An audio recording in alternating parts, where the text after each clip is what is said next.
Hi guys! So for today's vlog, ito na yung araw na mag-check out kami sa Shangri-La, the fort. So syempre, kakain muna kami ng breakfast bago kami mag-check out. So ayan, medyo makulimlim sa labas. Actually, naka-ready na ako. Inaantay ko lang si G-Style dahil nag-gym siya. So ito try namin yung breakfast doon sa kabila, yung pinaka-main breakfast area nila. Dahil na-try na namin mag-breakfast sa club access nila. So, ayan. Nandito na kami at ready nang kumain. So, ayan. Napakalaki nito talaga. So, ayan. Ayan na yung mga food nila. Siyempre, Filipino food. Ayan. So, late na rin kasi kaming nakababa, guys. So, ayan, konti na lang yung nakalabas ng mga food. Pero, carry pa rin. So, ayan, meron tayong arroz caldo dito. Make your own. At yung mga sahog-sahog niya. Ayan, may tuyo. At mga kung ano-anong sili. Ayan, sinangag. May fish, may corned beef. Ayan. And then egg. So, syempre pwede kang mag-ask ng magpaluto ng egg na gusto mo. So, ayan, mga bread. Syempre, hindi naman mawawala yung mga bread. Ayan, kung ano-anong bread. Actually, hinahanap ko dito yung pandesal pero hindi ko makita. Dahil nga, nagmamadali na rin akong mag-video. Kasi hanggang 10:30 lang yung breakfast nila.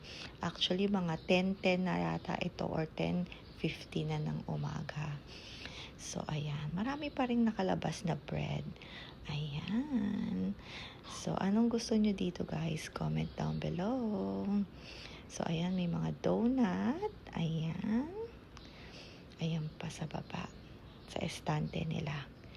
Ayan. I think empanada to, guys. Ayan. May waffles sila.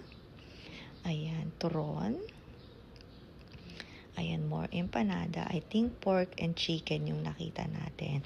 At ito naman yung mga ham and cheese. Ayan. Ayan, kung ano-anong mga cheese. Siyempre, hindi yan mawawala sa menu. Ayan, ito naman yung mga drinks. Ayan, hindi na rin natin masyadong na-try itong mga drinks na to, guys. Dahil nga late na. Ayan, water. So, ayan. O, diba? Ang daming option. Ayan. Hindi ako sure kung ano to. Salad. I think ito yung salad bar nila. Ayan. Make your own salad. And then, hindi ko sure kung ano to, guys. Hindi ko alam kung naubos na o display. Sa tingin ko, guys, naubos na yan dahil nga late na. And then, ayan, toast bread. And then, mga fruits natin. Hinahanap ko dito, guys, yung mango. Wala sila dito. Hindi katulad sa club access. Pwede kang mag-request ng napakadaming mangoes. Basta uubusin ninyo, ha? So, ayan. Ito ang ating watermelon. Hindi ko alam kung anong pinagkaiba ng watermelon sa stante at sa labas. At ito na yung plate namin ni G-Style. So, kinuha na namin. All in na, guys. Para isang upuan at kainan. Ayan, syempre, Filipino food, si G-Style. Paborito niya talaga ang Filipino food. At eggs, ayan, watermelon, papaya. At ito yung aming view habang kumakain kami ng breakfast dito sa Shangri-La. Ayan. Hindi pa traffic, guys. Siguro maya-maya. Ayan, nag-start na kaming kumain. At meron pang mga ibang guest dun sa tabi namin. Ayan na si G-Style. Ayan, hindi mo sure kung inaantok siya o talagang nakafocus lang siya sa pagkain. Ayan. So, nag-ikot-ikot lang din kami dito bago kami mag-check out. Ayan na si G-Style nag-aantay sa akin. Ayan. So, pupunta kami sa Ashley Furniture. Binalikan namin dahil nga magpapadeliver kami ng couch and table. Dahil talagang finalize na namin na yun talaga yung bibili namin. Kasi nung unang nagpunta kami dito, nagpa-quote lang kami. So, ayan na. Inaantay na namin yung dahil kino-confirm ni G-Style na talagang Wednesday yung delivery kasi yun lang yung time namin. Dahil ang delivery pala dito sa Philippines, walang time. Pero at least confirm yung day. So, antayin nyo lang silang dumating. Pinakausapan na lang din namin na sana wag naman yung halos gabi na. Dahil nung last time, nung nagpa-deliver kami ng refrigerator, 8 o'clock na ng gabi, nasayang yung whole day namin. Pero worth it naman, guys. So, ayan, nakapag-check out na kami. On the way kami kila ate. Ayan. Para mag-say hi sa kanila. At syempre, hindi naman pwedeng hindi kami dadaan doon. Ayan. So, ayan, nakastop kami dito dahil medyo nag-start na yung traffic. Ayan. Ayan, dire-diretso na. So, ayan. Sana hindi kami ma-traffic, ano, guys? Ayan. Ayan. So, malapit na kami kila ate. So, ayan. Tuwing uuwi kami dito sa Pilipinas, parang padagdag ng padagdag yung mga building. So, ayan, marami na namang nadagdag banda dito na hindi ko na sure kung ilan yung sumulpot na building dito. Ayan, parang kailan lang nandito kami noong December. Pero tingnan nyo naman, naglalakihan yung mga building. Ayan, tingnan nyo, oh. I think DMCI din to. Ayan. So, masaya kami dito, guys, dahil nga hindi kami na traffic. Ayan, nandito na kami. Sobrang lapit na. At tingnan nyo naman, napakadaming motorcycle. Parang halos lahat na ng tao dito naka-motorcycle. Dahil nga, grabe na rin yung traffic. Worth it naman kung naka-motorcycle ka. So, parang naiisip din namin ni G-Style na mag-aral na rin sumakay ng motor. Pero, syempre, hindi muna ngayon. Ayun, pinag-iisipan pa namin. And then finally, nakarating na kami kila ate. So, ayan na si Ate Marie. Ayan, tinulungan kaming bitbitin yung aming mga suitcase. Balitig-isa lang naman kami ni G-Style.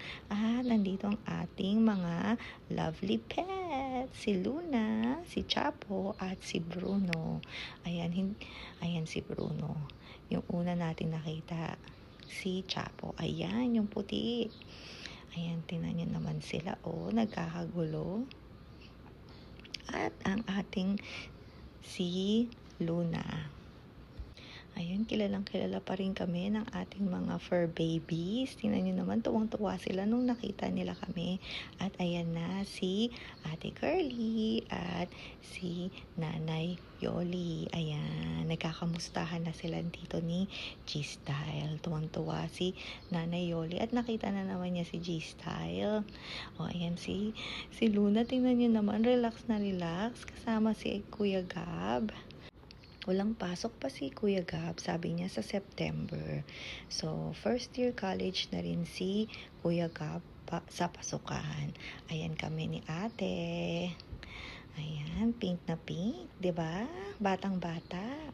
At si Ate Marie, ayan. Kunwari pa yan si Ate Marie, pero masaya yan nung nakita kami. Napakabait niya ni Ate Marie. At ayan si Kuya Gab, na-excite na siya sa mga pasalubong namin. Ayan, tingnan nyo naman. So, niloloko na naman ni G-Style si Ate Marie. Kasi nga, nilinis niya yung kondo namin. So, ayan, may pasalubong din kami kay Ate Marie. At finally, ayan, nilutuan kami ni ate ng fish balls. Kasi alam niyang na-miss namin talaga yan. Yan, fish balls, squid balls, tsaka sabi niya chicken balls. Pero lahat masarap at gumawa din siya ng sauce. Yung version niya, bukod dun sa chili sauce. Ayan, nag-start na si G-Style kumain kasi nga talagang na-miss namin ang fish balls. Ayan, maya-maya kakain na rin ako kasi naiinggit na ako nung time na to. Dahil nga, takam din ako. So, ayan, comment down below kung anong gusto nyo dyan. Kung fish balls, chicken balls, or squid balls. Ayan. At anong sauce ang paborito ninyo? Yung sweet, spicy, o yung tama lang? So, ayan, 'di ba? Ayan. Oh, finally, ayan na. Dahil hindi na masyadong mainit, so kakain na rin ako, guys. Ayan. Hindi ko alam kung ano tong bilog na to, pero alam ko isa dyan yung fishball. Ayan. Ayan na rin si Nanay Yoli, kumain na rin katabi ni G-Style. And then, after namin kila ate, dediretso na kami sa aming condo. Dahil na-miss na rin namin yung condo namin. O, tingnan nyo naman, di ba? Bumper to bumper. So, eto na yung area namin. So, mid-rise lang siya, guys, na condo. I think hanggang 6th floor lang to. And then, sa rooftop, meron kayong storage. Ayan, designated storage yan. Hindi ko lang sure, guys, kung nung binili namin to, kasi nga pre-selling pa lang, hindi ko matandaan kung mandatory yung storage or depende na sa inyo yung kukuha kayo. Pero recommended naman talaga na kumuha kayo kasi nga talagang minsan may mga extra kayong gamit. So, ayan. Ganito yung itsura niya. Ayan. So, maganda, diba, guys? Anong masasabi ninyo? Ayan na si G-Style. And then, after naming ilapag yung mga suitcases namin, so naglakad-lakad naman kami dito. Pakita ko sa inyo kung ano yung itsura. So, 3 building ito. Ayan. O, diba? Mid-rise lang siya. So, ayan, di ba? Worth it naman yung binabayad natin ditong association dues. Dahil tingnan nyo naman, na-maintain nila yung beautification. At bukod doon, safe na safe dahil merong mga guard. So, ayan. Ito naman yung clubhouse nila. Ayan, napakaganda, 'di ba? At napakalaki. So, meron diyang hagdan pababa, nandun yung gym, nandun yung bilihan ng water, meron ding mini sari-sari store at yung laundry. Ayan. So, talagang lahat nandito na. So, hindi mo na kailangan lumabas. So, ayan. Puntahan natin si G-Style dahil nauna na siya sa akin banda doon. Dahil nga tinitignan niya yung mga grill. Dahil gusto niya next time mag-barbecue kami dito, mag-picnic. Habang yung iba nagsuswimming dahil merong adult swimming pool at kiddie pool. So, ayan si G-Style. So, medyo umulan din dito, guys, nung nandito kami. So, ayan. Lakad-lakad tayo banda doon. At nakita ko nga, guys, na meron palang area dito kung saan nag-i-stay yung lifeguard. Parang last time, hindi ko nakita na meron sila nito. Pero, which is, dapat lang naman, guys, para dun sa mga nagsuswimming. Para safe na safe sila. So, ayan yung area ng lifeguard. Pero, dahil walang nagsuswimming, so, siguro naka-break yung lifeguard. Ayan yung I think ito yung kiddie pool. Ayan. Or yung adult pool. Ayan. Ayan, diba? Napakaganda, napaka-relaxing nito. Ayun, yun yung kiddie pool, guys. So, ayan. O, diba? Ang ganda dito. Napaka-relaxing. Anong masasabi ninyo, guys? Comment down below. So, ayan. So, maya-maya, aakyat na rin kami para mag-chill. Ayan. And then, kakain ng dinner. Ayan, iniisip ni Giselle dito kung saan kami kakain ng dinner. So, nasa 2nd floor kami at katapat namin yung basketball court. Pero hindi nyo naman maririnig sila pag nagpa-basketball kayo dahil medyo malayo. Alright, guys. Thank you guys for watching.